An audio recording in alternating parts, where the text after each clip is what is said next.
Assalamualaikum warahmatullahi wabarakatuh. Salam sejahtera untuk kita semua. Dalam video kali ini, kami akan membahas mengenai mata kuliah Sistem Akuntansi Sektor Publik bab 9 mengenai formulir, jurnal, dan buku besar.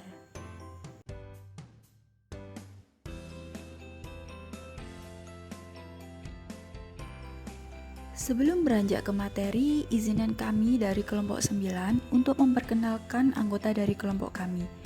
Di sini kami beranggotakan 4 orang. Yang pertama, Dipo Aji Menang Yudo, NPM 17. Yang kedua, Diantri Agustin, NPM 22. Yang ketiga, Winanda Cynthia Simamora, NPM 24.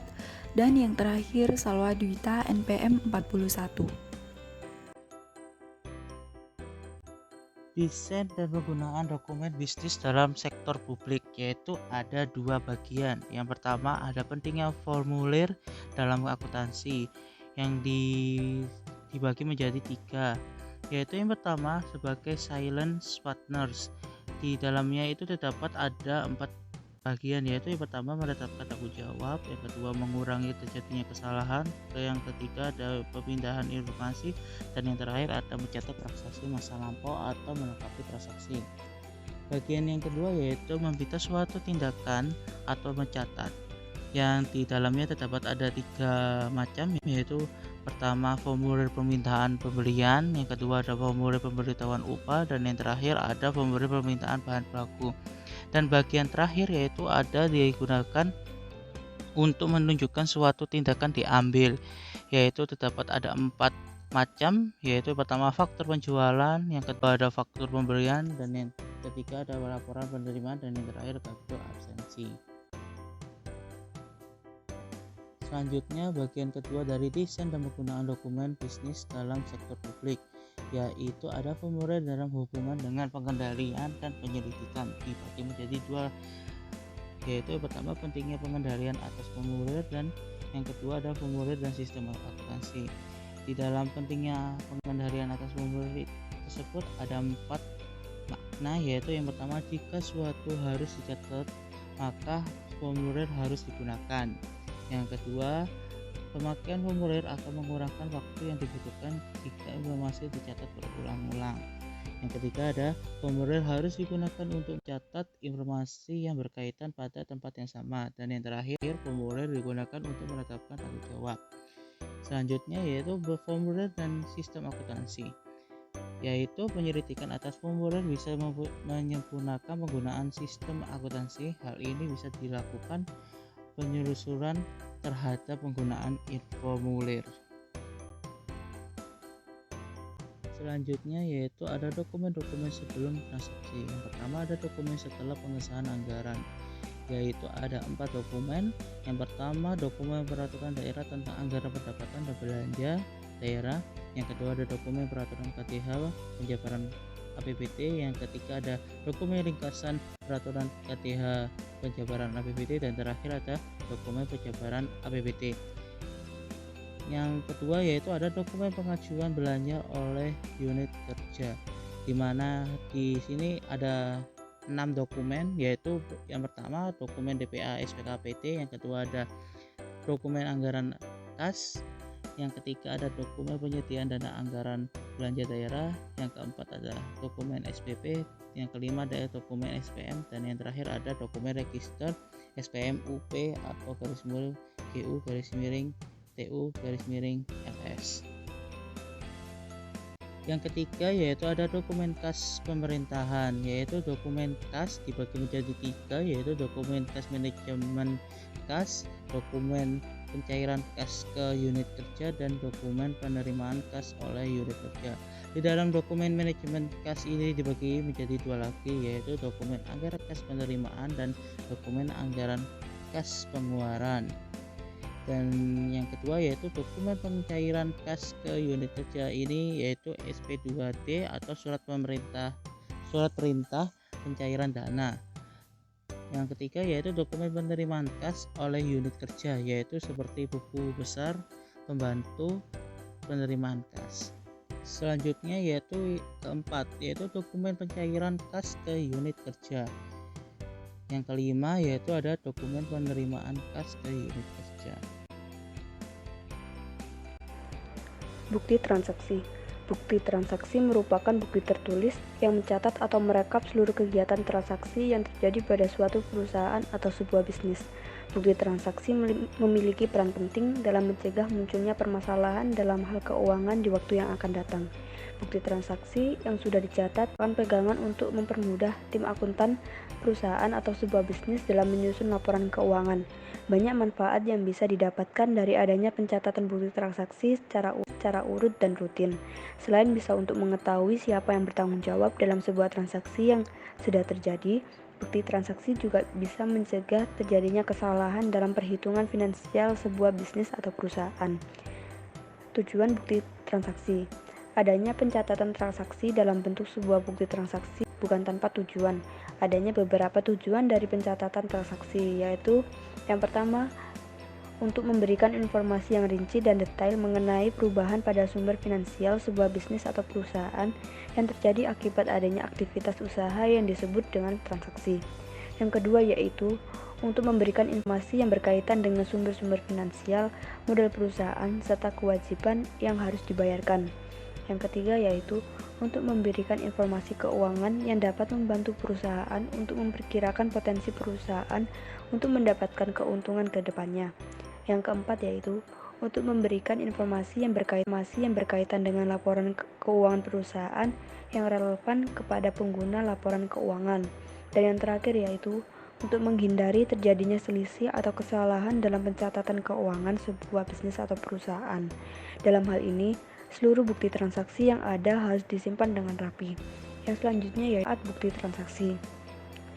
Selain memiliki beberapa tujuan tertentu, pencatatan kegiatan transaksi dalam sebuah bukti transaksi juga memiliki manfaat dan fungsi yang berperan penting dalam sebuah bisnis yang sedang dijalankan.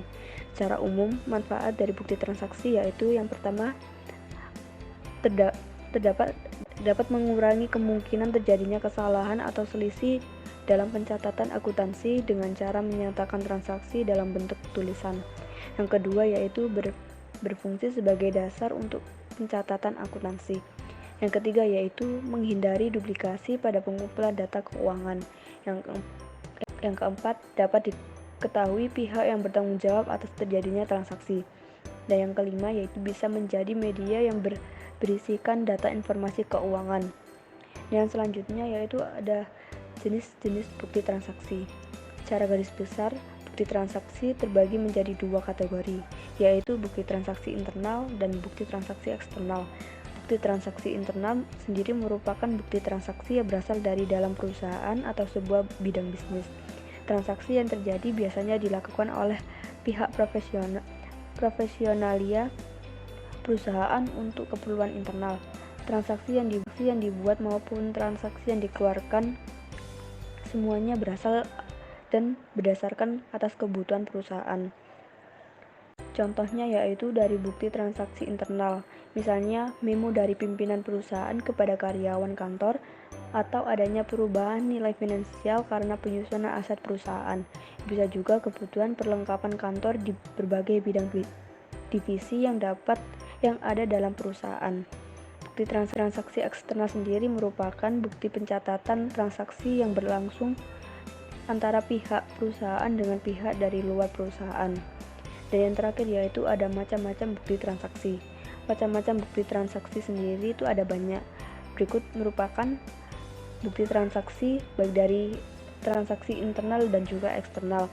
Yang pertama yaitu ada memo, yang kedua ada nota kredit, yang selanjutnya yaitu ada nota debit, nota kontan, faktur, kwitansi, cek, bilet giro, bukti setoran bank, bukti kas masuk, bukti kas keluar, dan rekening koran. Perkiraan buku besar. Yang dimaksud dengan buku besar akuntansi merupakan suatu kumpulan akun-akun yang digunakan untuk meringkas transaksi yang telah dicatat dalam jurnal. Buku besar akuntansi perusahaan juga dapat diartikan sebagai sebuah tahapan catatan terakhir dalam akuntansi atau book of final entry yang menampung ringkasan data yang sudah dikelompokkan atau diklasifikasikan yang berasal dari jurnal. Buku ini berisi tentang perkiraan-perkiraan yang mengikhtisarkan pengaruh adanya transaksi keuangan terhadap perubahan sejumlah akun. Akun-akun yang tercatat di dalam buku besar akuntansi perusahaan merupakan akun-akun yang berbeda, seperti apa kewajiban dan modal perusahaan. Penting diingat bahwa banyaknya jumlah perkiraan buku besar yang dibutuhkan atau dicatat perusahaan ini berbeda-beda, karena tergantung kepada kekayaan dan keuangan perusahaan, jenis kegiatan, volume transaksi, dan informasi yang diinginkan oleh perusahaan. Fungsi setiap akun-akun yang terdapat di buku besar akuntansi perusahaan ini berbeda sesuai dengan kondisi perusahaan masing-masing.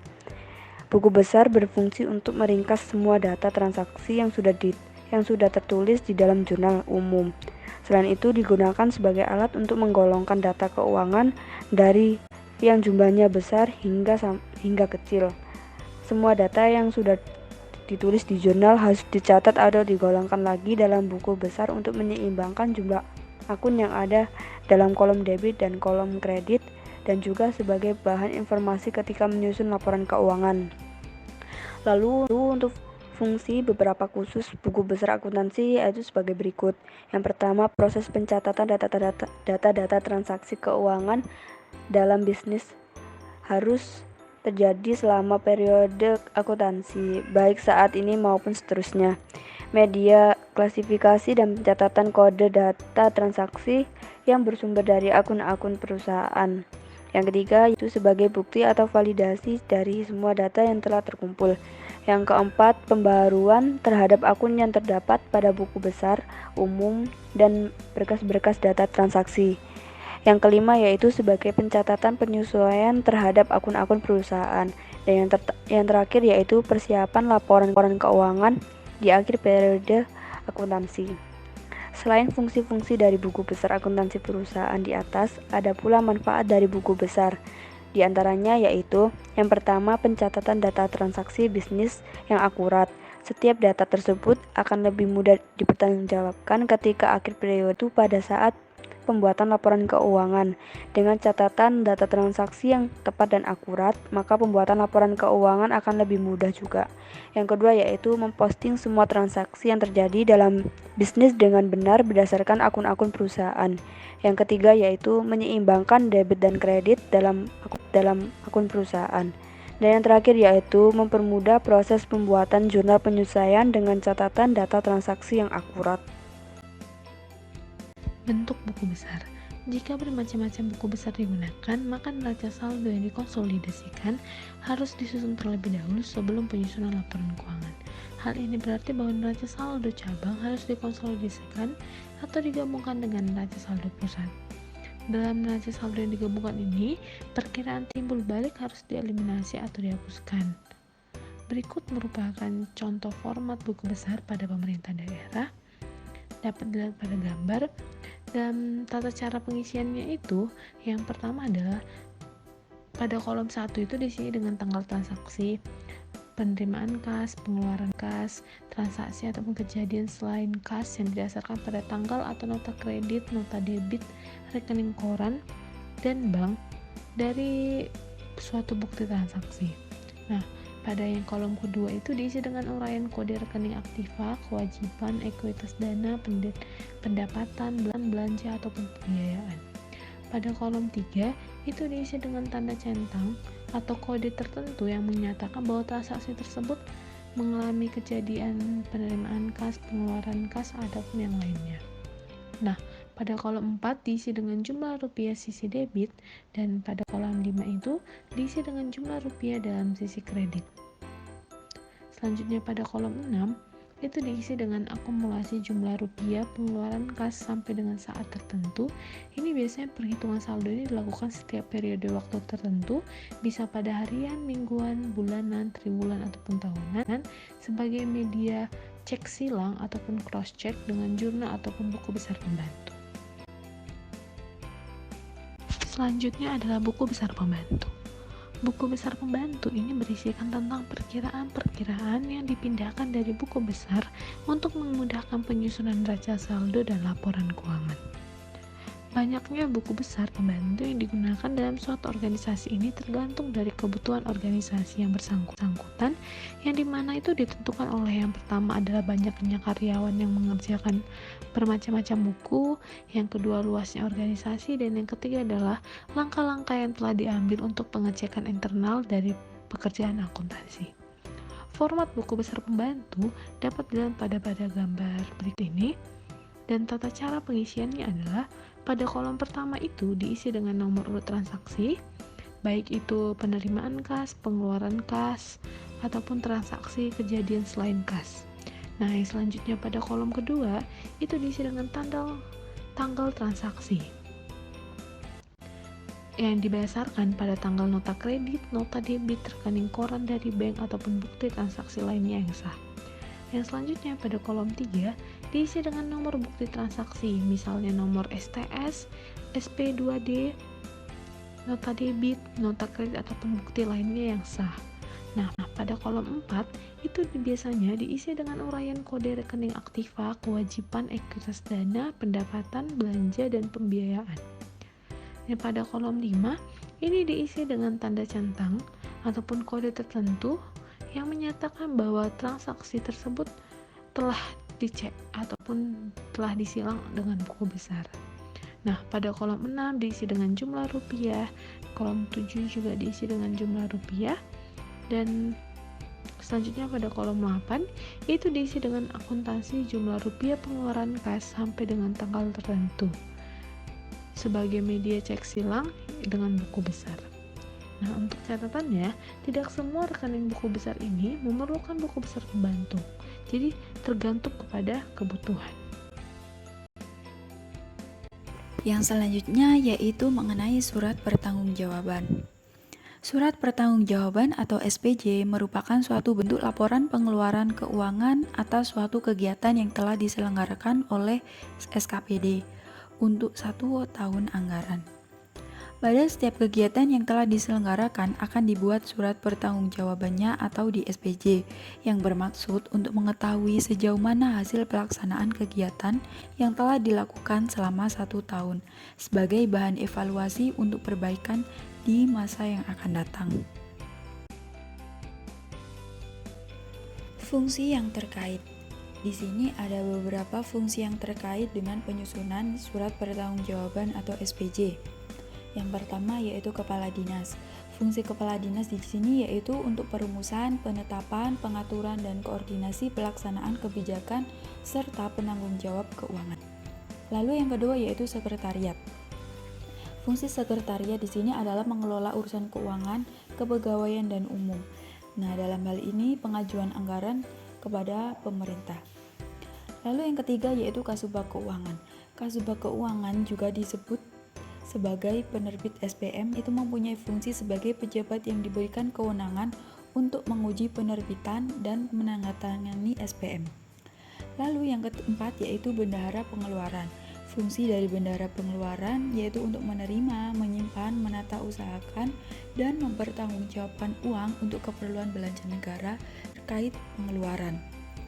Lalu yang kelima yaitu Biro Keuangan. Fungsi Biro Keuangan di sini ya untuk menerbitkan SP2D yang berfungsi mencarikan dana yang diminta.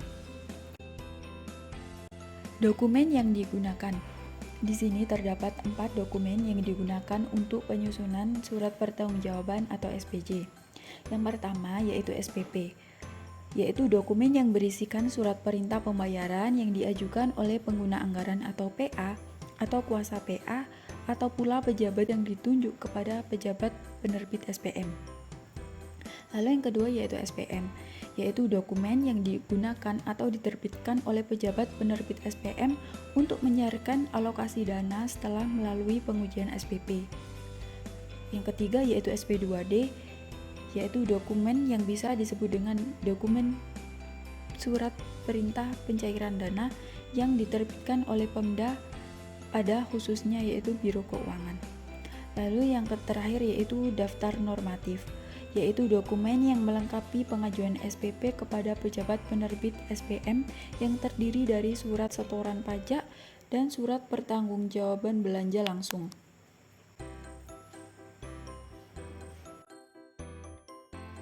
Catatan yang digunakan.